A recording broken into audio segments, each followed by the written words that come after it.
Solomon loved many foreign women, along with the daughter of Pharaoh.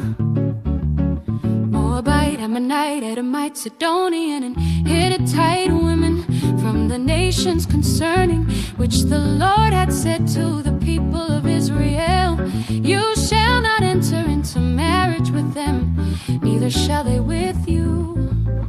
For surely they will turn away your heart after their gods.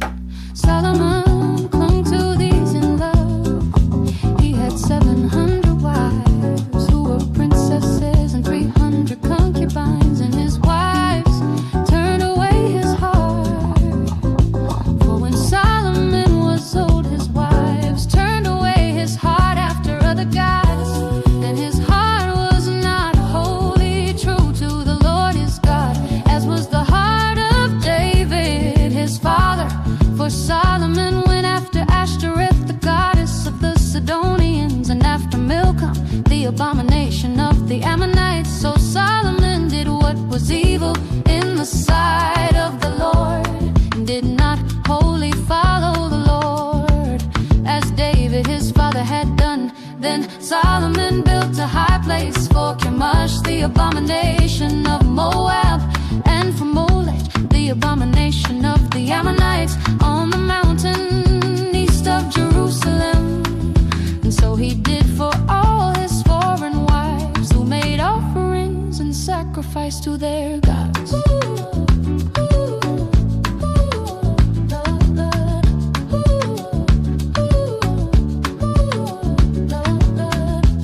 The Lord raised his adversaries, and the Lord was angry with Solomon, because his heart had turned away from the Lord, the God of Israel, who had appeared to him twice, and had commanded him concerning this thing, that he should not go after other gods. But he did not keep what the Lord commanded.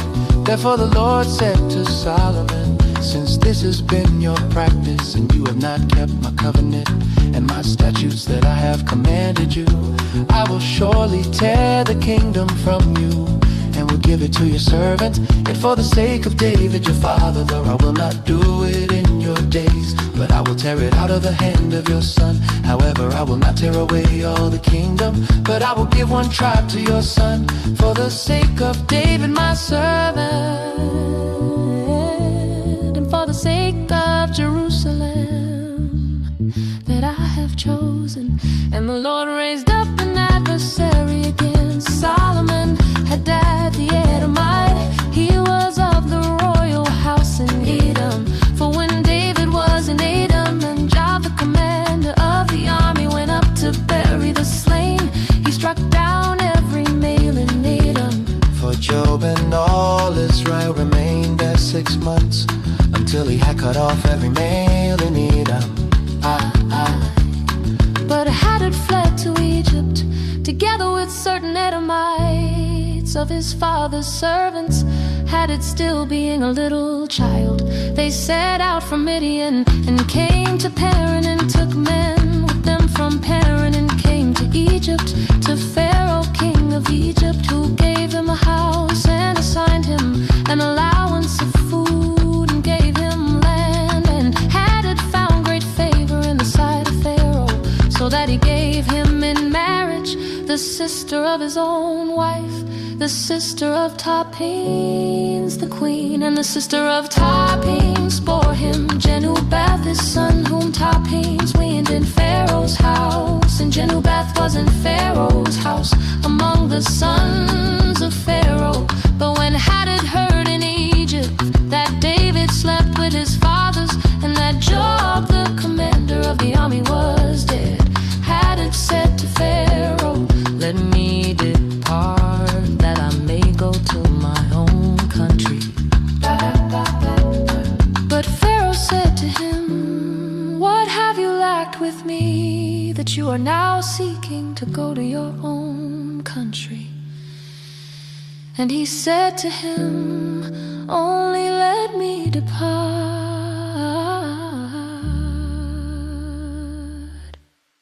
God also raised up as an adversary to him Rezon, the son of 𝙂𝙤𝙤, who had fled from his master, had a days a king of Zoba, and he gathered men about him and became leader of a marauding band. After the killing by David, and they went to Damascus and lived there and made him king in Damascus. He was an adversary of Israel all the days of Solomon, doing harm as her daddy did, and he loathed Israel and reigned over Syria. Jeroboam, the son of Nebat, and 𝙂𝙤𝙤𝙪, the servant of Solomon, whose mother's name was Zeruiah. A widow also lifted up his hand against, and this was the reason why he lifted up his hand against. Solomon built the Millo and closed up the breach of the city of David, his father. The man Jeroboam was very able, and when Solomon saw that the young man was innocent, he gave him charge over all the forced labor of the house of Joseph. And at that time, when Jeroboam went out of Jerusalem, the prophet 𝙂𝙤𝙤 the Shilonite found him on the road. Now 𝙂𝙤𝙤 had dressed himself in a new garment, and the two of them were alone in the open country. Then 𝙂𝙤𝙤 laid hold of the new garment that was on him and tore it into 12 pieces. And he said to Jeroboam, "Take for yourself 10 pieces, for thus says the Lord, the God of Israel, behold, I am about to tear the kingdom from the hand of Solomon. Will give you 10 tribes, but he shall have 1 tribe, for the sake of my servant David, and for the sake of Jerusalem, the city that I have chosen out of all the tribes of Israel. Because they have forsaken me and worshipped Ashtoreth, the goddess of the Sidonians, 𝘾𝙧𝙀, the god of Moab, and 𝑚ilcom, the god of the Ammonites. And they have not walked in my ways, doing what is right in my sight, and keeping my statutes and my rules, as David his father did. Nevertheless, I will not take the whole kingdom out of his hand, but I will make him ruler all the days of his life. For the sake of David, my servant, whom I chose, who kept my commandments and my statutes. But I will take the kingdom out of his son's hand, and will give it to you 10 tribes. Yet to his son I will give 1 tribe, that David my servant may always have a lamp before me in Jerusalem, the city where I have chosen to put my name. And I will take you, and you shall reign over all that your soul desires, and you shall be king over Israel. And if you will listen to all that I command you, and will walk in my ways and do what is right in my eyes, by keeping my statutes and my commandments, as David my servant did, I will be with you, and will build you a sure house as I built for David. And I will give Israel to you, and I will afflict the offspring of David because of this, but not forever. Solid therefore to kill Jeroboam, but Jeroboam arose and fled into Egypt, to 𝙭𝙬, king of Egypt, and was in Egypt until the death of Solomon. Now the rest of the acts of Solomon, and all that he did, and his wisdom, are they not written in the book of the acts of Solomon? And the time that Solomon reigned in Jerusalem over all Israel was 40 years. And Solomon slept with his fathers and was buried in the city of David his father. And Rehoboam his son reigned in his place.